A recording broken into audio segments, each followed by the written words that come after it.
क्या आप जानते हैं आर्बिट्रेशन क्या होता है और आर्बिट्रियल अवार्ड कब पास किया जाता है और आर्बिट्रेशन में एग्जीक्यूशन कब फाइल किया जाता है और इससे बचने का क्या तरीका है, इस वीडियो के माध्यम से आज मैं आपको बताऊंगा। तो दोस्तों, मेरे पास ऐसे एक क्लाइंट आए थे 2011 में। उन्होंने एक कार लोन पे लिया था कंपनी की तरफ से। उनका ये कहना था, सर कार लोन लेने के बाद मैंने सारी किस्तें 2016 तक खत्म कर दी थी। उन्होंने हमें कुछ टॉप अप दिया था। जब हम उसको पे करते हैं कार लोन को, तो वो कुछ टॉप अप ऑफर करते हैं, तो हमने वो लिया था। और मुझे याद नहीं है कि वो टॉप अप कितना था, कितना अमाउंट का उन्होंने मुझे दिया था, कुछ भी मेरे पास आइडिया है, क्योंकि 2016 की बात है। तो जितने भी हमारे पास उसके डिटेल थी सब डिलीट हो चुकी है। हमारे पास कुछ भी नहीं है कंपनी से रिलेटेड। कंपनी 2016 में बंद हो चुकी है। और मेरे पास पिछले साल ही 2022 में नवंबर में ये मेरे पास आर्बिट्रियल अवार्ड सॉरी एग्जीक्यूशन का मेरे पास नोटिस आता है। मुझे तो पता ही नहीं है कब क्या प्रोसीडिंग हुई आर्बिट्रेशन की, कब अवार्ड पास हुआ, मेरे पास सीधा एग्जीक्यूशन आ गया है। अब मैं क्या करूं? तो देखिए, मैंने उनको यही एडवाइस किया कि पहली चीज तो आप, जब आपके पास एग्जीक्यूशन आया उस डेट से 90 डेज के अंदर आपको अपील फाइल करनी है। ठीक है। इसमें एक चीज क्लियर थी कि जो आर्बिट्रियल अवार्ड पास किया गया वो गलत तरीके से किया गया।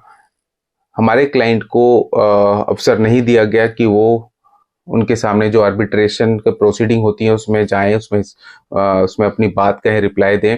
ऐसा कुछ भी नहीं हुआ। उन्होंने कंपनी के आई थिंक एड्रेस पे जो भी नोटिस वगैरह थे भेजे, वहां पे समन भेजे। और इनके घर जो कि इन्होंने बताया था कि वो कंपनी बंद हो चुकी है 2016 में, तो वहां पे अगर वो भेज रहे हैं तो इनको कोई इंटीमेशन नहीं मिली।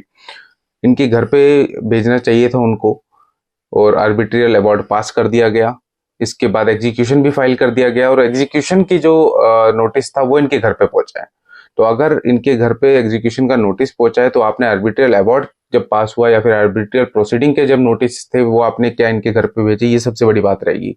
तो एक चीज का ध्यान रखना है आपको, अगर आपके पास इस तरीके से एग्जीक्यूशन का नोटिस आता है कोर्ट से कि आपके खिलाफ आर्बिट्रियल अवार्ड पास किया गया था और अब एग्जीक्यूशन में आप आइए और रिप्लाई दीजिए अपना, तो आपको जैसे ही एग्जीक्यूशन प्राप्त होता है या फिर आर्बिट्रियल अवार्ड की कॉपी प्राप्त होती है तो आपको तुरंत ही इसमें अपील फाइल करना है विद इन 90 डेज। याद रखिए, लिमिटेशन पीरियड है 90 डेज का, इसमें ग्रेस पीरियड मिलता है 30 डेज का।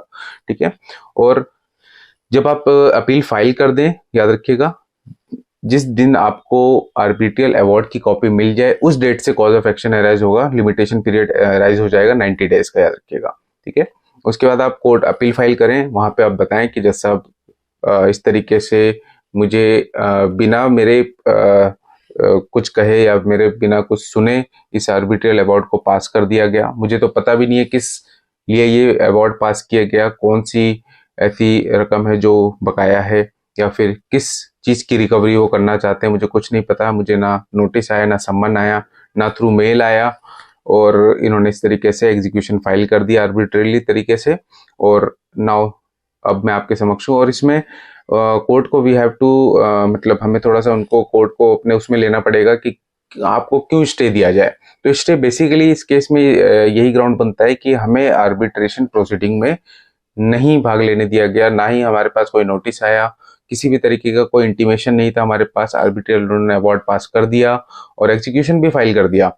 एग्जीक्यूशन मेरे घर पे आता है बट आर्बिट्रियल अवार्ड नहीं आता, ना ही कोई नोटिस आता है आर्बिट्रियल प्रोसीडिंग की। तो कोर्ट क्या करेगी, कोर्ट से आप इसमें रिक्वेस्ट कर सकते हैं कि आप इसमें सर आर्बिट्रियल रिकॉर्ड्स मंगवा लें, आर्बिट्रियल प्रोसीडिंग के रिकॉर्ड्स मंगवा लें। अगर ऐसा कुछ था, उन्होंने हमें इंटीमेट किया था, देन आई एम रेडी। ठीक है। अदरवाइज इस पे सर स्टे लगा दें फिलहाल। तो कोर्ट इस पे स्टे लगा करके आर्बिट्रियल रिकॉर्ड्स मंगवा लेगी। फिर उसके बाद क्या कर सकते हैं, इसके बाद आप कोर्ट से रिक्वेस्ट करके इसमें मीडिएशन करवा सकते हैं। मीडिएशन में दोनों पार्टी बैठ करके अपना जो भी सेटलमेंट करना है करेगी। तो दोस्तों, एक चीज और ध्यान रखिएगा, अगर आपके पास आर्बिट्रियल अवार्ड नहीं आता है और सीधा एग्जीक्यूशन आता है तो आप वहां पे जज साहब के सामने जाएं। आप वहां जज साहब को बोलें, सर मेरे को आर्बिट्रियल अवार्ड की कॉपी नहीं दी गई। तो जिस दिन वहां पे मान लीजिए आपको पहले पता लग जाता है कि आर्बिट्रियल अवार्ड पास हो चुका है और एग्जीक्यूशन आ जाता है सीधा, तो आपको जिस दिन एग्जीक्यूशन आता है उस दिन से ही 90 डेज का स्टार्ट हो जाता है पीरियड। कई लोग क्या करते हैं, वो जो 90 डेज कंप्लीट हो जाते हैं तब आते हैं कि सर इसमें अब क्या करना है। तो आप ध्यान रखिए, उसमें थोड़ा सा वकील साहब को भी चालाकी करनी होगी। और कोर्ट में जब जाएं एग्जीक्यूशन की डेट पे, तो वहां पे वो बोलें कि सर इस तरीके से इसमें हमें कॉपी प्रोवाइड नहीं की गई है, आर्बिट्रियल अवार्ड की कॉपी प्रोवाइड की जाए, मुझे अपील में जाना है सर। ठीक है। तो कोर्ट उसमें फिर आपका जब ऑर्डर पे लिखवा देगी, ठीक है, इनको आप कॉपी प्रोवाइड कीजिए, उस डेट से अभी आपका कॉज ऑफ मतलब लिमिटेशन पीरियड स्टार्ट हो जाएगा। 90 डेज के अंदर आपको अपील फाइल करनी पड़ेगी। तो दोस्तों ये थी एक छोटी सी जानकारी आपके लिए, बहुत ही इंपॉर्टेंट, क्योंकि कई मेरे क्लाइंट इस तरीके से लेट कर देते हैं इसमें और लिमिटेशन पीरियड से बाहर हो जाते हैं और वो फिर अपील फाइल नहीं कर सकते हैं। तो ऐसी वीडियोस के लिए आप मेरे चैनल को फॉलो करते हैं, वीडियो को लाइक करें, कमेंट करें और बताएं कैसी लगती है, और सब्सक्राइब करना ना भूलें। धन्यवाद।